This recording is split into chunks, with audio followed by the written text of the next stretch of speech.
அண்ணே 4 புரோட்டா 2 பார்சல்ண்ணே. 4 புரோட்டா நம்மகிட்ட கிடையாதுண்ணே. அன்னைக்கு கிலோ புரோட்டா தான் வேணுமா இப்படி? ஏய் கம்மியாட்டி போய் கட்டுறா போட. அண்ணே கூட சட்னி கட்டிருந்தேன். கூட எல்லாம் சட்னி கட்ட முடியாதுண்ணே, கவரில் தானே கட்டுவோம். எனக்கேவா? உனக்கா இருந்தானே எனக்கு. என்னையா பொங்கல் சொல்லி ரொம்ப நாள் ஆச்சு. பொங்கல் எப்போ வரும்? ஜனவரி 14ஆம் தேதி வரும். அமெரிக்கா போனீங்களே, அங்கே என்ன பிடிச்சது? ஒரே குளிரில் சலதோஷம் தான் பிடிச்சது. வர்றேன்.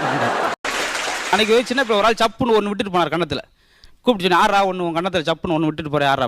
அவரே எங்கள் ஒன்று விட்டு சித்தப்பா அப்படின்னா. ஒன்று விட்டுட்டு போனாலும் ஒன்று விட்டு சித்தப்பாவான். அதுக்கு உங்கள் அப்பா ஆஃபீஸுக்கு ஷூ போட்டு போவாரா இல்லை செருப்பு போட்டு போவாரா? எங்கள் அம்மாவோட சண்டை விட்டுட்டு போவார்.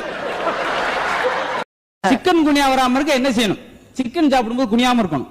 அப்படி குனிஞ்சு சாப்பிடும். ஒரு ஆள் பேச்சாளர் போயிட்டு இருக்கார், பின்னாடி ஃபயர் சர்வீஸ் லாரியை கொண்டு போயிருக்காங்க. பின்னாடி அவர் போகிற பக்கம்லாம் என்னங்க அந்த அனால் பறக்க பேசுகிறானையா, அது வாட்டுக்கு பக்கத்தில் குடிச்சு புகஞ்சிரும். போய் அப்பாட்ட வந்து, அப்பா நேற்று எங்கள் வகுப்பில் சப்பான் எங்கே இருக்குன்னு கேட்டாங்கப்பா. அட பாவியலா, 35 வருஷத்துக்கு முன்னாடி என்கிட்ட கேட்டாங்க. என்ன எப்பா சீனி இல்லாமல் ஒரு டீ கொண்டு வா, அப்படியே பில் போடாமல் ஒரு காப்பி கொண்டு வா அப்படின்வாங்க. சீனி இல்லாமல் ரைட்டு, பில் போடாமல் எப்படி கொண்டு வர முடியும்?